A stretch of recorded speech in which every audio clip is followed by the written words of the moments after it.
discourteous man. Now hold it. I have no obligation whatever. Take it easy, gentlemen.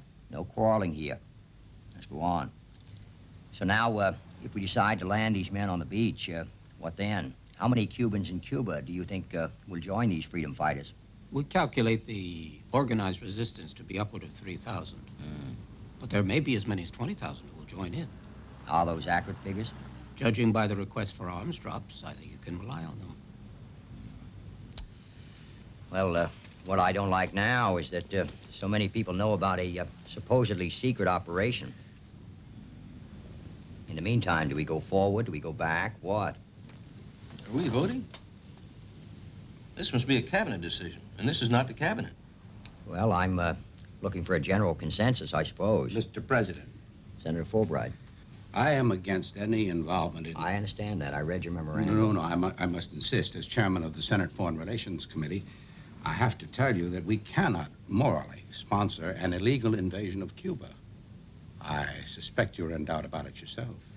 Well, in order to be certain about anything, you first must face your own doubts. I'm facing mine.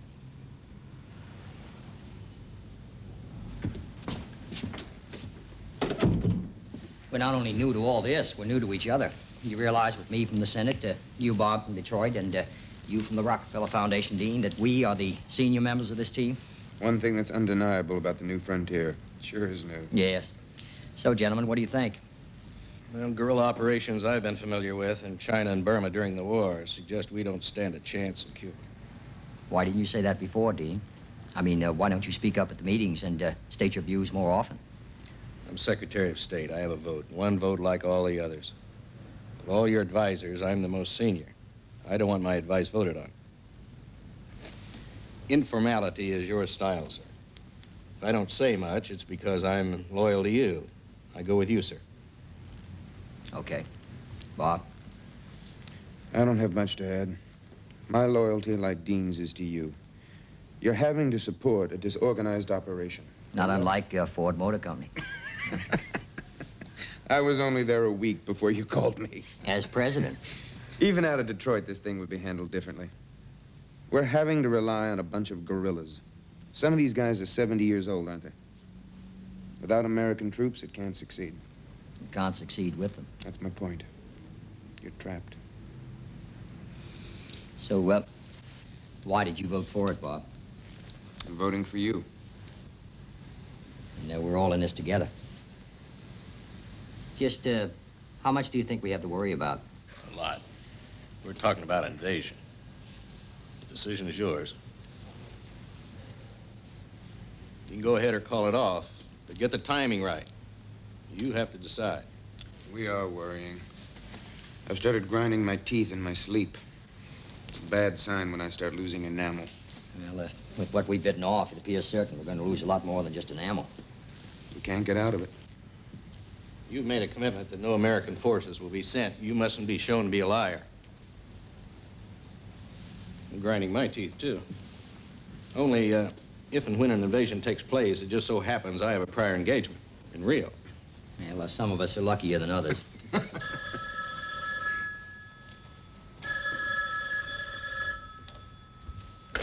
Yes. Premier Fidel Castro is further called on to sever links with communism. The official statement calls Castro a repressive dictator who'll deliver Cuba to the Sino-Soviet bloc and a threat to the United States. We'll be back with a report from Miami after this. Remember, only you can There is a law prohibiting both enlistment and recruitment for foreign military service. It's Title 18 U.S. Code, Section 958 to 962. It is also illegal for the United States to outfit any foreign naval vessel for service against friendly powers. So, I don't know. I mean, here we are in the first few months defying the law. Now, what is our position? Can you tell me? Around 6,000 personnel make up the Cuban Revolutionary Council dedicated to the liberation of Cuba. It's getting out of hand already. Meanwhile, training continues in Miami, Louisiana, and in Guatemala, suggesting that a military engagement against Castro's regime cannot be ruled out. Did you tell the CIA that you could still back out of this? Not yet, but I know I can. I know you can, but do you want to? I don't know what I want to do yet.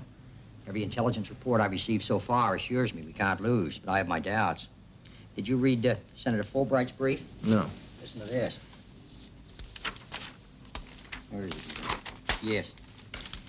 To give this activity even covert support is of a piece with hypocrisy and cynicism, which the United States is constantly denouncing the Soviet Union, the United Nations, and elsewhere.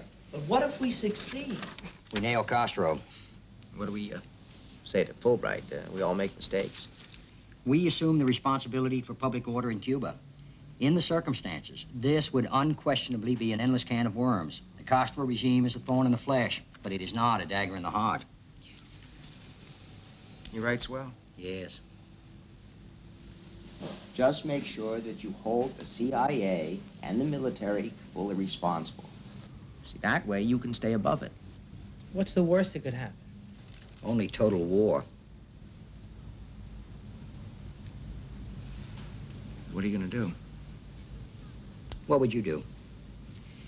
You have an armed group of patriotic Cuban exiles screaming, "Cuba for the Cubans, down with Castro." You can't blame them. I hate to admit it, but I dislike the man enormously myself. You have a World War II-like operation planned by the CIA with Bissell's private army. On the one hand, you are in the spirit of freedom and righteousness, but in the eyes of the law, you're in the wrong. Did you ever hear such a contradiction? Maybe Nixon's right. About what? He advised me to find a proper legal cover and move in.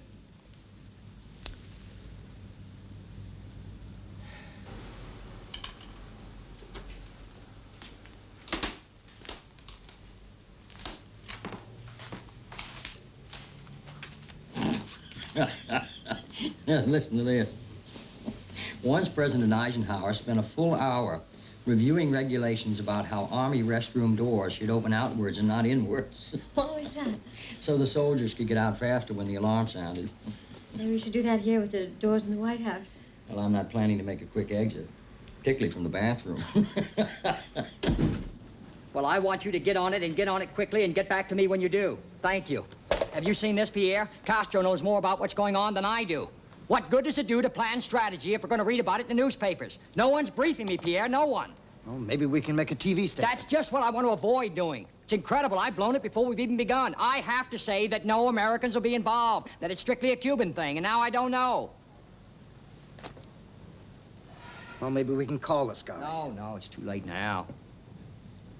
How the hell did I ever let it get this far in the first place? Thanks for the report. Let's pray it works, huh? Mr. President? Yes. Will you state that this invasion is in accordance with the United States? What do you say about American involvement? There won't be any. Under any conditions? He said that. He said the government can meet its requirements to make sure there are no Americans involved in Cuba. You're quite sure he said that? That's what he said. All right. Thank you very much. This concludes the President's statements at this time. Afternoon. Oh, I like your hair, Ellen. Oh, thank you. I don't like these at all. You'll have to do a lot better than this. Well, how about this? Oh, it's too Hollywood. On this? That. It's too stupid looking. Maybe we can have a press conference without photographers. You know, we did all that before. We had all those ladies in for tea. They sat there scribbling away, asking me questions like, why didn't I play canasta like Mamie did? Well, at least they're interested. And they love Caroline, too. My God, they even love her pony. Pierre, that's not the point, is it? I mean, they can love us as much as they like, but we don't have to like them back. Oh, come on. You can get them to write about somebody else for a change. Get them interested in those Cubans. Do the Castros sleep without pajamas? Do they smoke in bed? The invasion brigade will capture the 3 enemy beaches. The paratroopers will take the swamp between the sea and the land. How soon before Castro strikes back? But we have a diversion about 300 miles away in the Oriente province, so Castro won't be sure what's hit. Mr. Bissell, I'm asking when he will strike back. We'll be ahead of him by 72 hours. You mean so long as our infiltration remains inconspicuous? That's right, Mr. President. So, what about the Cuban Navy and the Cuban Air Force? No efficiency. Their airplanes are out of date. Leadership, well, there isn't any. They have some training planes, T-33s. We don't even rate them. There's no way we can lose. Yeah, I don't want these redecoration expenditures mentioned in public. We have tried to keep them to a minimum, Mr. President. Even so, it's an embarrassment. So much here about French furniture, French this and French that. This is the White House, not the French embassy.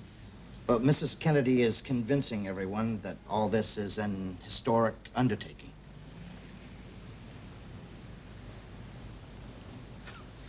And are they convinced? Well, they seem to be, Mr. President. They keep on coming back for more. Yes, but steaming off wallpaper, redoing rooms that have already been done. The cost's fantastic, and I don't want it leaked. It won't. She succeeded where the Eisenhowers didn't even fail. She's transformed the place. Excuse me, Mr. President, we're very late. Yes, Dave. I have to go to Glenora. But I want you to stay here, Pierre, and keep an eye on these stories. I don't want people to think that we're redecorating this place for our own personal comfort at the nation's expense. I might gain some interior decorators' votes, but they won't add up to much. I'll see you later, Pierre. Thank you, Mr. President. Have a good game. Thanks. Don't hit the Secret Service, Dave. Where are they? You're not supposed to know. Good shot, Dave. What's the news?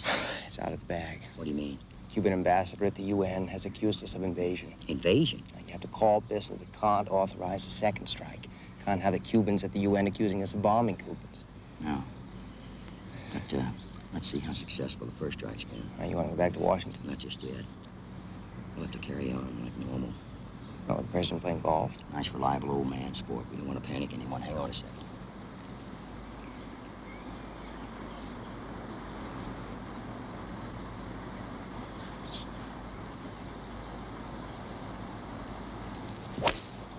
Good shot, Mr. President. Thank you.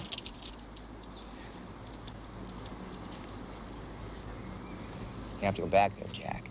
I know that, but let's just see how good the strike's been first. Maybe we can win it. I'll believe that when I see it. Yeah, me too. Contact Stevenson and keep him as informed as possible. Yes. All right. Thanks, Bob. I'll be up there.